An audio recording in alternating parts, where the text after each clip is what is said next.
Jadi siapapun yang melakukan kesalahan termasuk hewan akan dihukum oleh Allah Subhanahu wa taala.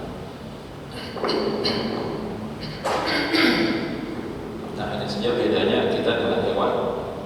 Kalau hewan itu hanya ditegakkan hukum qisas yang oleh Allah Subhanahu wa taala. Qisas setelah dibangkitkan kemudian Allah tegakkan hukum qisas. Ini sebagaimana dijelaskan oleh para imam di antaranya Imam Ibnu Katsir rahimahullah taala. Kemudian setelah itu Allah musnahkan mereka menjadi tanah. Jadi setelah ditegakkan qisas, Allah musnahkan mereka menjadi tanah kembali. Itu bedanya dengan kita. Kalau kita kan berlanjut, tidak hanya dibangkitkan, diadili, selesai, tidak seperti itu. Tapi ada kelanjutannya. Justru kelanjutannya ini lebih panjang waktunya. Itulah kehidupan yang sesungguhnya bagi manusia dan jin. Itu bedanya dengan binatang. Sehingga kata Allah Subhanahu wa ta'ala, yaqulul kafiru ya laitani kuntu turaba. Itu di akhir surah An-Naba, Allah Subhanahu wa ta'ala yaqulul kafiru ya laitani kuntu turaba. Maka berkatalah orang-orang kafir ketika melihat hewan-hewan yang kembali Allah jadikan menjadi tanah, mereka berkata, aduhai, ya laitani, celakalah aku kalau sekiranya aku jadi tanah saja. Ya laitani kuntu turaba. Aduh, alangkah enaknya aku jadi tanah saja. Alangkah nikmatnya kalau seandainya aku dulu jadi tanah saja. Seperti hewan-hewan ini. Akhirnya sudah selesai, kisahnya sudah selesai, tidak lagi urusan. Jadi tidak ada istilah penimbangan amal, hisab, itu tidak ada bagi mereka. Mereka langsung ditegakkan qisas, sebutkan. Langsung ditegakkan qisas untuk mereka. Jadi kambing-kambing yang punya tanduk itu dikasih tanduk oleh Allah untuk membalas kambing yang menanduk mereka dengan tanduknya. Hewan-hewan yang tidak diberi taring, yang tidak ada taringnya, diberi taring oleh Allah Subhanahu untuk menggigit dan mencabik-cabik tubuh hewan-hewan yang pernah mencabik-cabik mereka di dunia. Begitu qisas yang diberikan oleh Allah Subhanahu wa taala. Ya, kalau kambing gimana mau melawan serigala? Ya, seperti hewan rusa sebelumnya, bagaimana akan melawan singa? Kalau tidak Allah Subhanahu wa taala bekali mereka dengan senjata. Maka di akhirat Allah Subhanahu wa taala akan berikan mereka senjata sebagaimana musuhnya telah mencabik-cabiknya waktu di dunia. Dan itu tidak akan pernah zalim, tidak ada kezaliman di situ. Seberapa cabiknya, seberapa zalimnya, maka itu kan diberikan balasan Allah Subhanahu wa taala. Karena Allah Maha Adil dan tidak akan ada kezaliman sedikit pun di akhirat kelak. Setiap yang berbuat zalim pasti akan mendapatkan balasan kezaliman itu. Siapa yang melakukan keadilan maka dia akan mendapatkan keadilannya. Bapak Ibu dirahmati Allah Subhanahu wa taala. Yaumul Ba'ats, ya, hari berbangkit, itu maksudnya adalah semua yang terkubur, ya, itu akan dibangkitkan oleh Allah Subhanahu wa taala setelah tiupan sangkakala yang kedua.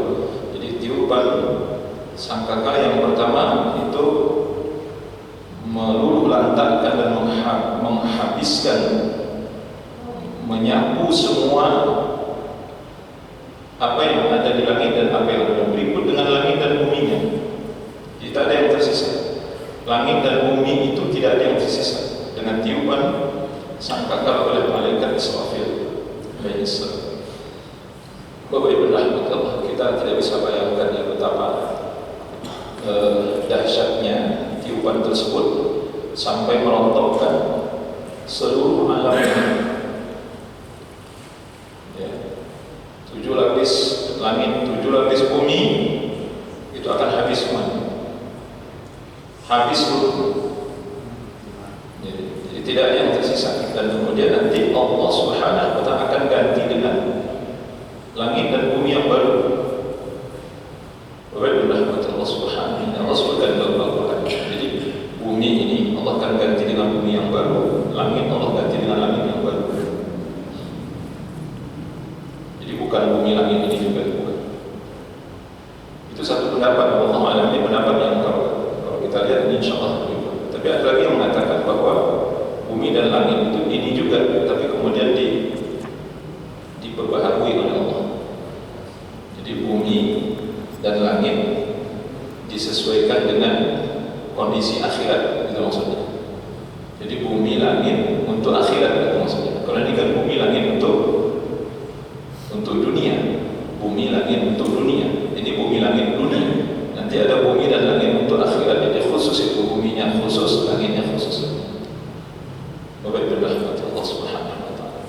Sebagaimana kejadian kita nanti juga, Bapak Ibu rahmat. Jadi kita ini dibangkitkan oleh Allah Subhanahu wa taala, tidak seperti keadaan kita saat ini, tidak. Itu ada penjelasan yang nanti saya tidak mungkin menyampaikan waktunya pendek sekali. Kita dibangkitkan oleh Allah Subhanahu wa taala tidak seperti saat ini. Kita betul dengan diri kita, tapi semacam ada modifikasi lah bahasanya. Allah setting kita ini menjadi makhluk akhirat. Jadi bukan makhluk dunia ini, bukan. Makhluknya itu makhluk akhirat yang tahan dengan panas. Bapak bisa bayangkan kalau matahari 1 mil di atas kepala kita, kira-kira bisa hidup atau tidak? Nggak ada yang bisa hidup. Pasti nggak ada yang bisa hidup. Tak ada satu pun makhluk di muka bumi ini yang mampu bertahan matahari 1 mil di atas kepala kita. Pasti mati, Pak. Kalau manusianya manusia bumi juga. Makanya kita ini dibangkitkan oleh Allah nanti bukan dengan wujud nyata, wujud yang persis sama seperti kita hidup di dunia ini. Diri kita memang betul diri kita ini, Pak. Cuma ada ditambah oleh Allah sehingga kita memiliki kekuatan untuk menahan matahari 1 mil di atas kepala kita. Bayangkan. Saya pernah tanya Bapak Ibu, sekarang matahari berapa jaraknya dari kepala kita? Ya. Lebih, Pak. Lebih.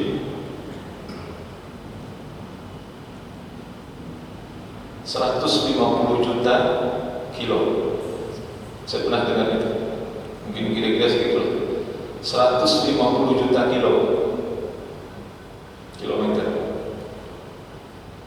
Nah, kita berjemur dari pagi sampai sore bisa teler gitu, Pak.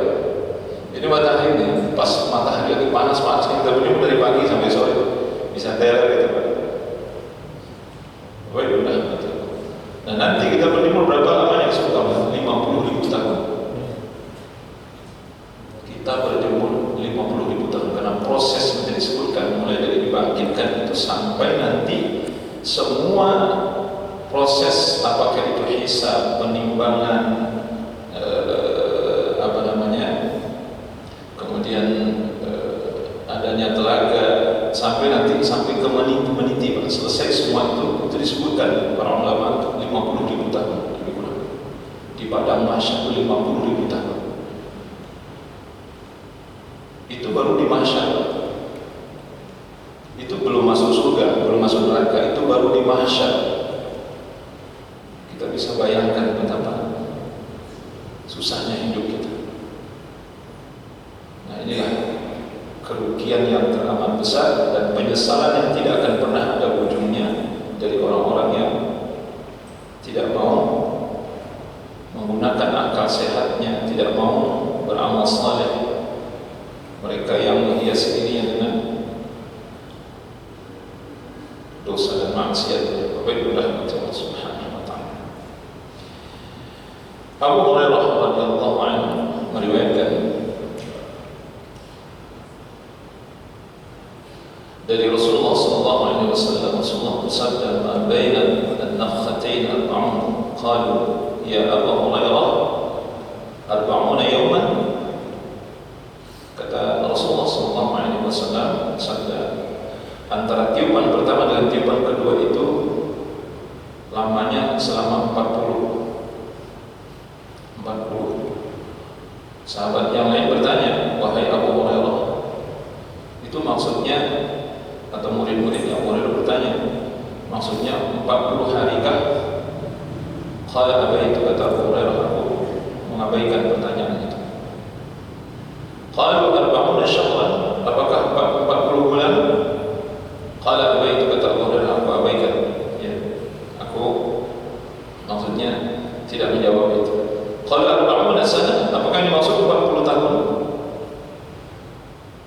Ya. Thumma yunazzilu Allah minas samai ma'an fayambutuna ma kama yambutul baqar. Kemudian kata Nabi SAW, Allah turunkan hujan dari langit, ya. Allah turunkan hujan dari langit, kemudian tumbuhlah. Apa yang tumbuh itu maksudnya? Ya, semua yang terkubur tadi, baik itu jin, manusia, ya, tumbuh sebagaimana tumbuhnya tanaman, kata Nabi SAW. Baiklah rahmat Allah Subhanahu wa taala. Di sini nanti keterangan dari walaysa minal insani syai'un illa yabla illa 'udban wahidan wa huwa ajlu. Jadi ajlu dzanab, kata Nabi SAW, tak tersisa dari diri manusia itu ketika dia akan diciptakan kembali oleh Allah, melainkan ada satu tulang, ya, satu tulang yang disebut dengan ajlu dzanab, ya. Ini tulang ekor, ya. Wa minhu yurakkabul khalq yaumil qiyamah, dan pada hari kiamat kelak. Maksudnya sebelum mereka dibangkitkan di dalam kubur mereka masing-masing itu, disitulah nanti dihidupkan kembali oleh Allah berdasarkan ajlus dzanab itu. Jadi tulang ekor dihidupkan kembali oleh Allah Subhanahu wa taala. Nah, pada saat itulah Allah Taala berfirman, wa idzan nufusu zuwijat, dan apabila ruh telah dipertemukan kembali dengan jasadnya. Jadi ruh dipertemukan kembali dengan jasad. Ketika jasad itu sudah diutuhkan kembali oleh Allah Subhanahu wa taala, Allah pertemukan ruhnya. Kama bada'na awwala khalqin nu'idu wa'dan 'alaina inna kunna fa'ilin. Allah Taala berfirman, sebagaimana kami telah memulai penciptaan pertama, begitu pula kami akan mengulanginya. Itulah suatu janji yang pasti yang kami tepati, sesungguhnya kamilah yang akan melaksanakan itu, kata Allah. Nah, kemudian wa nufikha fis-suri fa idza hum min al-ajdathi ila rabbihim yansilun. Kemudian ditiupkanlah sangkakala, maka tiba-tiba mereka keluar dengan segera dari kuburnya, ya, ila rabbihim yansilun, menuju Tuhan mereka. Qalu ya wailana man ba'athana min marqadina hadza ma wa'ada ar-rahman wa sadaqa al-mursalun. Mereka berkata, aduhai celakalah kami, siapakah yang telah membangkitkan kami dari tempat tidur kami, maksudnya dari kubur ini. Nah, kemudian Allah katakannya, hadza ma wa'ada ar-rahman wa sadaqa al-mursalun. Inilah yang telah dijanjikan oleh Tuhan yang Maha Pemurah dan benarlah para rasul. Jadi Rasul sudah mengingatkan umatnya, termasuk kita, Nabi kita Muhammad SAW telah mengingatkan kita akan hari kebangkitan ini. Jadi pada saat itu semua yang tidak percaya itu mereka kaget, mereka mengatakan celaka kami. Jadi bagaimana mereka di dunia, begitu pula ketika mereka di akhirat. Yang keluar dari mulut itu tidak ada yang senonoh, gitu kan. Jadi orang yang penuh dengan dosa dan maksiat, yang tidak percaya dengan hari kiamat, ya, hari-hari penuh dengan dosa dan maksiat, minim amal saleh itu, nanti ketika dibangkitkan oleh Allah, yang keluar dari mulutnya, wah celaka kami. Kan itu kan kata-kata yang tidak baik sebenarnya. Itu perkataan yang tidak baik. Duhai celakalah kami. Boleh atau tidak kita menyebut kata-kata itu? Nggak boleh. Jangankan di akhirat, di dunia saja nggak boleh. Namun orang-orang mukmin, ya tentu mereka karena terpatri di dalam hati mereka keyakinan bahwa mereka akan dibangkitkan oleh Allah Subhanahu wa taala. Jadi mereka seperti ya dibangunkan dari tidur lah. Orang-orang mukmin digambarkan oleh Allah dan Rasulullah SAW seperti mereka dibangunkan dari tidur. Ayo bangun, sudah bangun, nggak kaget gitu, biasa saja. Justru dibangunkan itu mereka merasa sangat senang gitu. Kenapa? Karena semakin dekat janji Allah Subhanahu wa taala. Ya Allah, Bapak Ibu rahmat. Ini betapa bahagianya orang-orang mukmin ketika mereka telah dibangunkan oleh Allah di hari kiamat kelak dengan tiupan sangkakala yang kedua.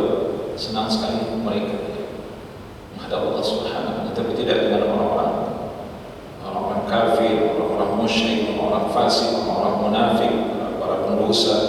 Mereka mengatakan, ya wailana man ba'atsana min maqsadina hadza. Siapakah yang telah membangunkan kami dari tempat tidur kami ini?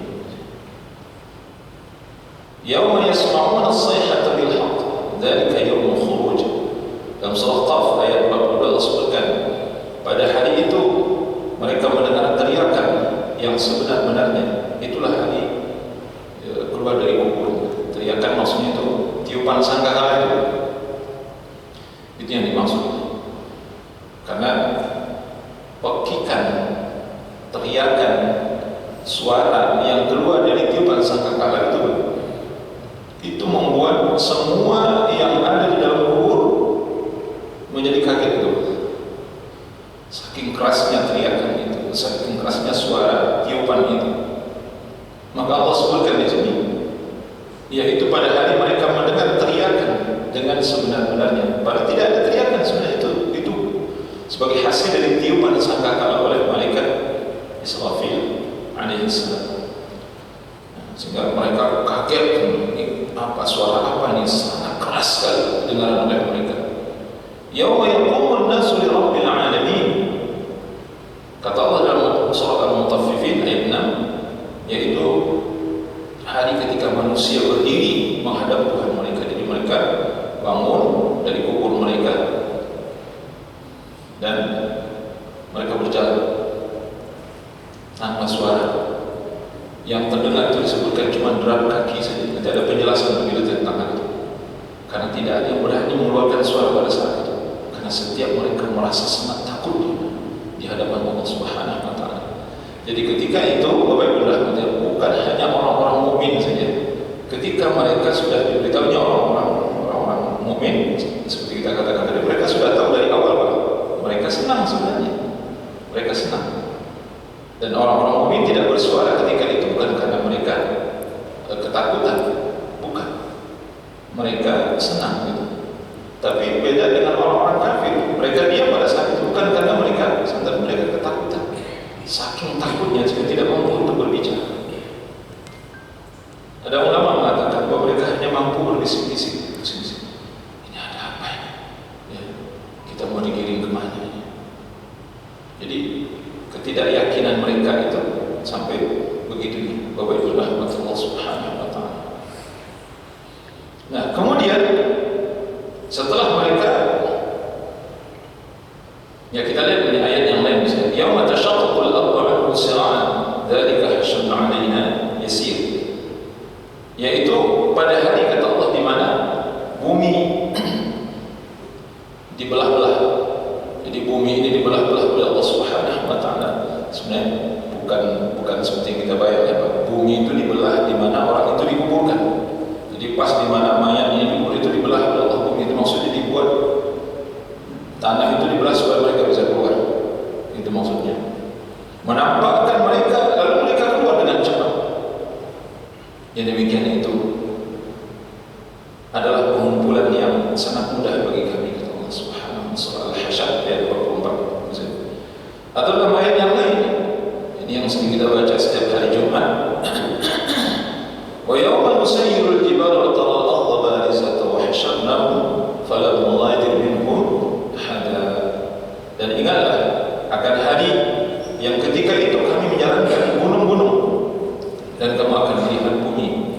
Kamu akan melihat bumi itu datar dan kami kumpulkan seluruh manusia dan tidak kami tinggalkan seorang pun dari mereka. Jadi kata Allah Subhanahu wa taala, kami kumpulkan seluruh manusia dan tidak kami tinggalkan, tidak kami sisakan seorang pun dari mereka. Bapak Ibu rahmati Allah Subhanahu wa taala. Jadi dari ayat ini menjelaskan bahwa bumi itu nanti akan rata, datar. Dari satu hadis Rasulullah SAW menjelaskan tidak ada lembah, tidak ada gunung, ya.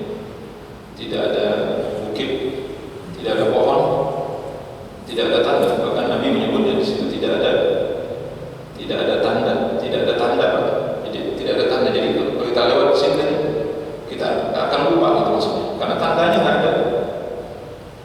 Jadi bumi itu rata dan datar. Mahsyar itu nanti bumi itu dibuat datar.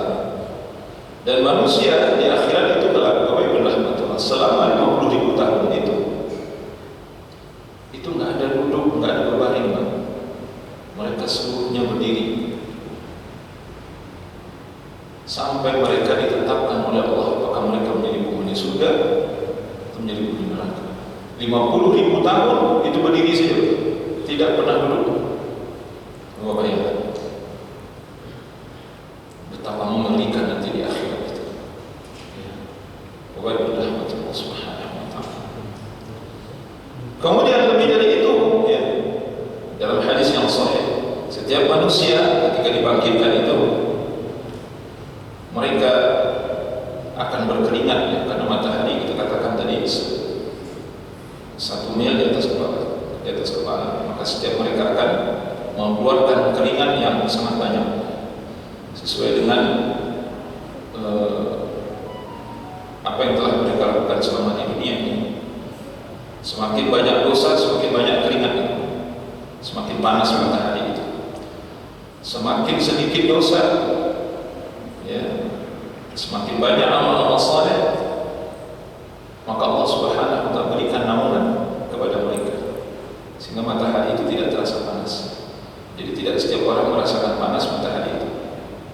Maka Nabi gambarkan ada orang yang tenggelam dengan keringatnya semata kaki, ada yang tenggelam dengan keringatnya sedengkul, ada yang tenggelam dengan keringatnya sepinggang, ada yang tenggelam dengan keringatnya sebahu, ada yang tenggelam dengan keringatnya sampai ke mulutnya, kata Nabi SAW. Itu disesuaikan dengan dosa dan maksiat yang dilakukan selama di dunia. Dan orang-orang yang beriman, di mana amal saleh tentu lebih banyak daripada keburukannya, itu perlakuannya beda, itu tidak sama. Betul mereka berada di tempat yang sama, tetapi mereka mendapat perlakuan yang istimewa dari sisi Allah Subhanahu wa ta'ala. Sebagaimana kita tahu dalam hadis riwayat Imam Bukhari Muslim, Rasulullah sallallahu alaihi wasallam bersabda, "Sab'atun yudhilluhum Allah fi dhillihi yawma la dhilla illa dhilluh." Kata Nabi sallallahu alaihi wasallam, ada 7 golongan manusia yang akan mendapatkan naungan dari Allah Subhanahu wa ta'ala, di mana tidak ada naungan pada saat itu kecuali naungan dari Allah Subhanahu wa ta'ala. Siapa mereka? Pemimpin yang adil.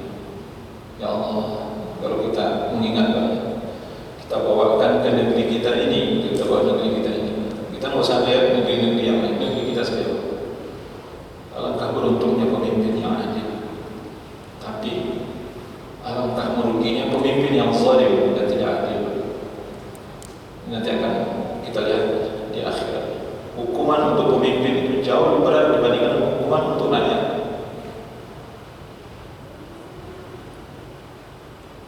Kemudian yang kedua, kata Allah Subhanahu wa ta'ala, Nabi sallallahu alaihi wasallam, siapa? Seorang pemuda yang tumbuh di dalam ketaatan kepada Allah Subhanahu wa ta'ala. Masya Allah. Ya, meski kita lihat tidak banyak, tapi alhamdulillah ada di tengah-tengah kita dan sudah mulai menjamur, ya, anak-anak muda tumbuh dalam ketaatan kepada Allah Subhanahu wa ta'ala. Yang ketiga, seorang pemuda atau seorang yang saling mencintai karena Allah, bertemu karena Allah, berpisah karena Allah. Dan yang keempat, seseorang yang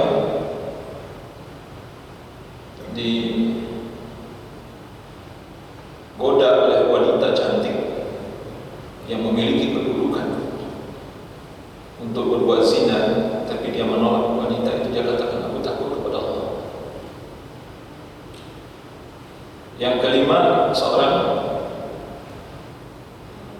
yang hatinya terpaut ke masjid. Coba Bapak perhatikan, ini luar biasa. Ini orang-orang yang akan mendapat naungan dari Allah di akhirat.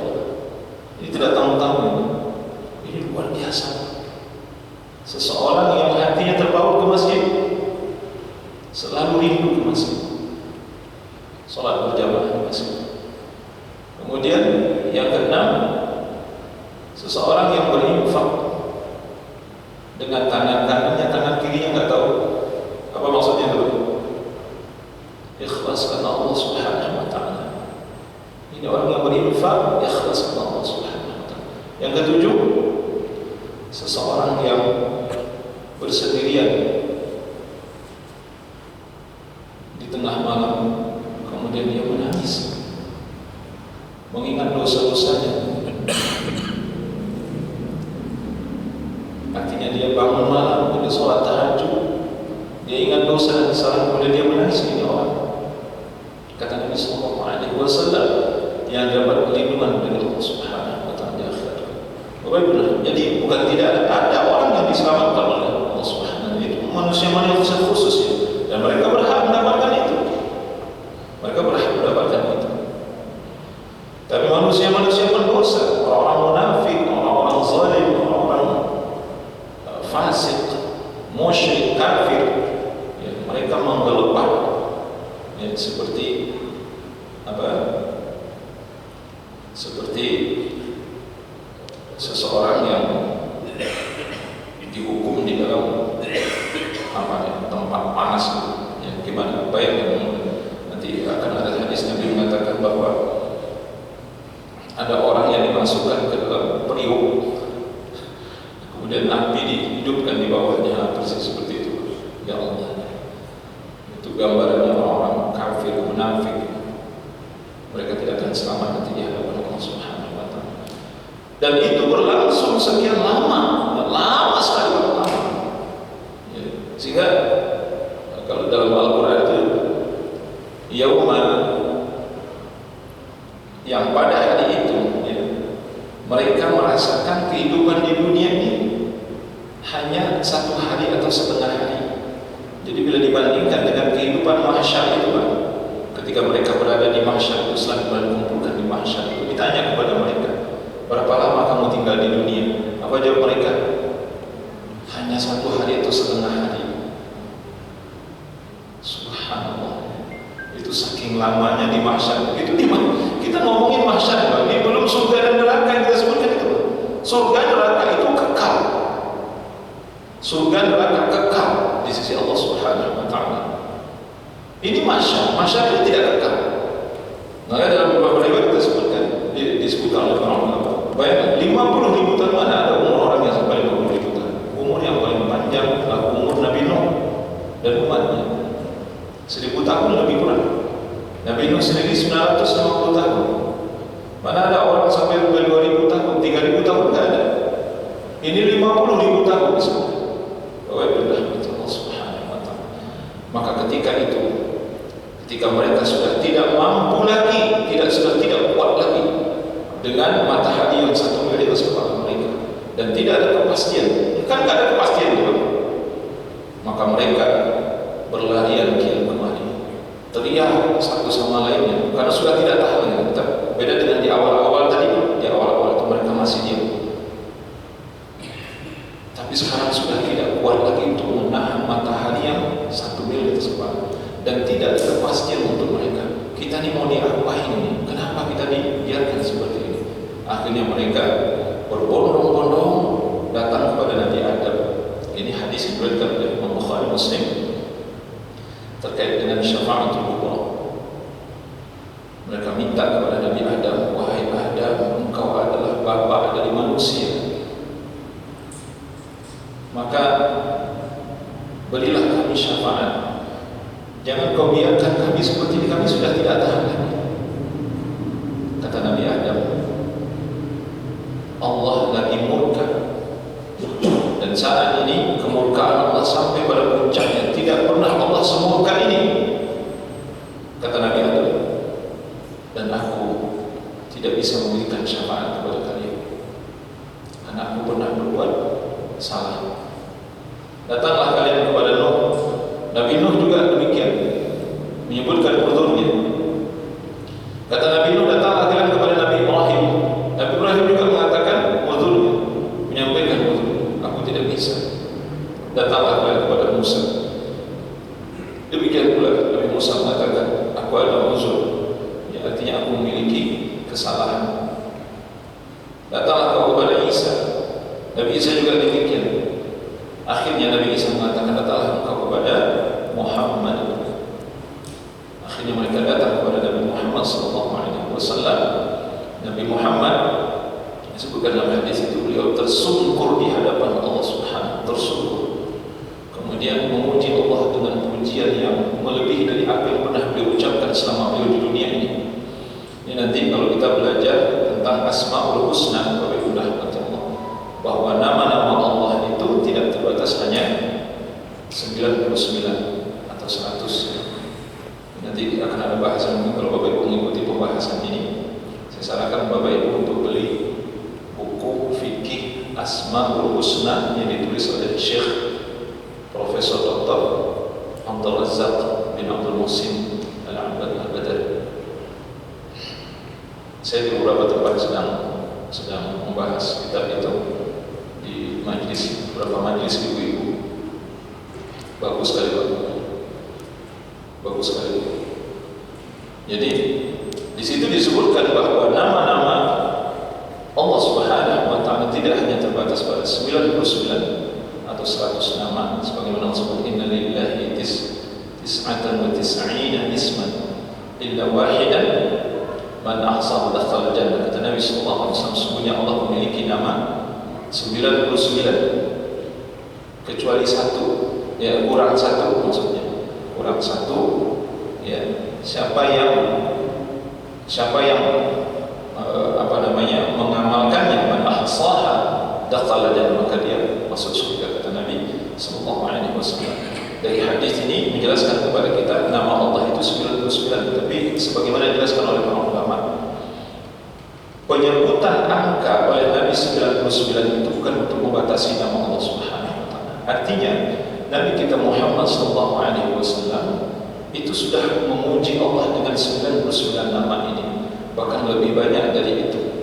Namun nama-nama Allah Subhanahu wa Ta'ala yang tidak diajarkan oleh Allah kepada Nabi itu masih banyak, sehingga disebutkan di dalam hadis itu bahwa Nabi memuji Allah nanti ketika beliau meminta syafaatul kubra kepada Allah itu, beliau tersungkur di hadapan Allah dan memuji Allah dengan pujian yang belum pernah beliau memuji Allah waktu beliau di dunia. Maksudnya ada nama-nama Allah yang waktu di dunia beliau belum diajarkan oleh Allah, tapi ketika di mahsyar itu Allah sudah ajarkan kepada beliau, maka beliau memuji Allah dengan pujian yang lebih banyak lagi dibandingkan beliau memuji Allah waktu di dunia ini. Maka seketika itu Allah katakan, Muhammad bangun. Maka bangunlah Nabi Muhammad SAW, dan Allah berkenan memberikan syafaat kepada Nabi kita Muhammad SAW. yakni apa permintaan Nabi pada saat itu? Itu disebut dengan syafaatul kubra. Permintaan Nabi pada saat itu meminta kepada Allah agar Allah mengadili seluruh makhluk. Kan mereka minta kejelasan, kami ini mau diapain gitu maksudnya. Mereka itu sudah tidak tahan lagi, sudah tidak kuat lagi menghadapi keadaan itu, sudah tidak kuat lagi. Puluhan ribu tahun mereka harus menghadapi keadaan tidak jelas seperti itu, sehingga mereka meminta kepastian kepada Allah, mereka ini mau diapain. Kalau bagi orang-orang mukmin, mereka di sepanjang masa itu tentu tidak tersiksa, karena mereka dilindungi oleh Allah, dinaungi oleh Allah Subhanahu wa Ta'ala. Mereka ya tenang-tenang saja.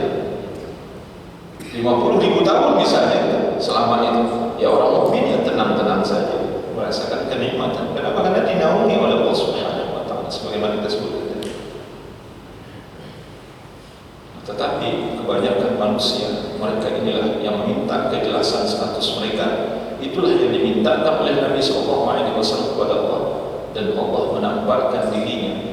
Ini salah satu di antara hadis yang menjelaskan bahwa Allah nanti menampakkan dirinya di mahsyar. Allah menampakkan dirinya di mahsyar.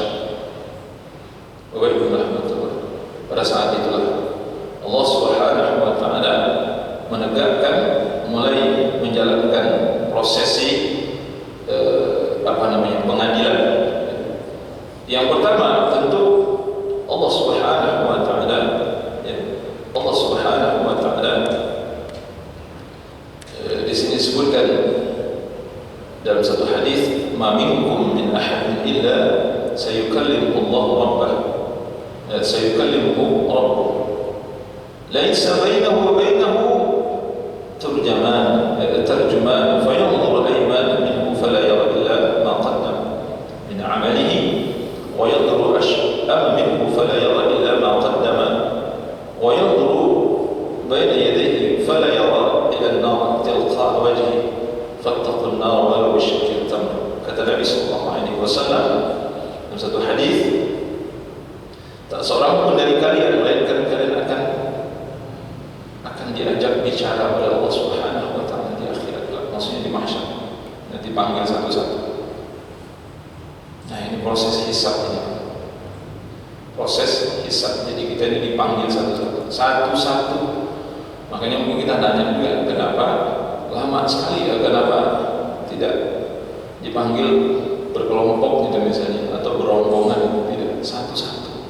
Karena setiap kita akan mempertanggungjawabkan apa yang kita lakukan selama di dunia ini sesuai dengan apa yang kita lakukan.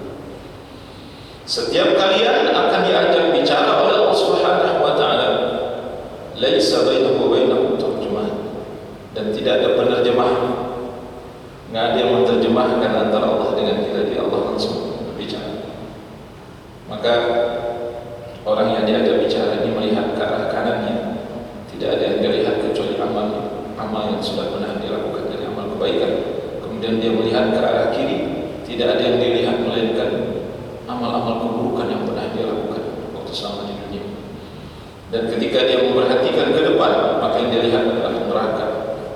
Tilqa awajih, tepat di depan matanya, kata Nabi, fattaqun nar walau bisyikki tamr. Maka takutlah kalian kepada neraka, kata Nabi, walaupun hanya sebelah kurma, satu potong kurma. Ya Allah, Bapak Ibu rahmati Allah Subhanahu wa taala. Maka Allah Subhanahu wa taala berfirman dalam surah Al-Kahfi ayat 49. Ini banyak sekali dalil yang tidak saya bacakan, Pak. Saya mencoba untuk ini saja ringkasnya. Wa wudi'a al-kitabu fatara al-mujrimina mushfiqina mimma fihi wa yaqulu ya waylatana ma li hadzal kitab la yughadiru saghiratan wa la kabiratan illa ahsaha wa wajadu ma 'amilu hadira wa la yadhlimu rabbuka ahada. Dan diletakkan kitab, Allah letakkan kitab. Lalu kamu akan melihat orang-orang yang berbuat dosa, ketakutan terhadap apa yang telah ditulis dalam kitab tersebut, dan mereka berkata, aduhai, celakalah kami, kitab apa ini yang tidak meninggalkan yang kecil, tidak pula yang besar. Artinya tidak ada yang tersisa satu pun melainkan dicatat oleh Allah Subhanahu wa taala, baik yang kecil maupun yang besar. Ya Allah, ini menjelaskan kepada kita bahwa di dalam kitab itu tidak ada yang tertinggal satu pun dari apa yang kita lakukan. Tidak ada yang tertinggal satu pun dari apa yang kita lakukan, melainkan dia mencatat semuanya, dan mereka mendapati apa yang telah mereka kerjakan tertulis di dalam kitab tersebut. Dan Tuhanmu tidak menganiaya seorang pun, wala yadhlimu rabbuka ahada, dan Tuhanmu sama sekali tidak pernah zalim kepada siapapun. Jadi apa yang tertulis di sana benar-benar apa yang sudah kamu lakukan, enggak pernah ditambah-tambahi itu. Dalam hadis yang lain kata Allah, apa kamu mau komplain? Ada yang mau dikomplain atau mau komplain kan? Ini yang tertulis, ada yang mau dikomplain? Sampai Allah tanya gitu Pak. Jadi Allah enggak mau ini ya. Jangan dikira nanti Allah zalim tuh. Kamu mau komplain kan? Ada enggak catatan ini yang bukan kamu lakukan? Nanti tidak ada manusia ini yang lupa. Oh, saya lupa. Itu enggak ada Pak. Pasti akan ingat semua yang dilakukan. Kalau sekarang, kalau saya mau tanya nih sebelum azan Pak, kalau saya mau tanya, Bapak Ibu lupa 10 tahun yang lalu, 20 tahun, ingat nggak apa yang Bapak Ibu lakukan? Ingat atau tidak? Banyak yang lupa Pak, banyak yang lupa. Paling 1-2 gitu. Di akhirat nanti Bapak Ibu nggak ada yang lupa satu pun. Allah buat ingat semuanya. Makanya Allah cross check. Ini ada yang sudah dicatat ini. Ada nggak kira-kira yang tidak kamu lakukan? Coba kamu silakan komplain. Itu rapihnya pencatatan Allah, sehingga nanti di akhirat tidak ada satu pun dari kita yang dizalimi. Wallahu a'lam bishawab. Ya, azan dulu.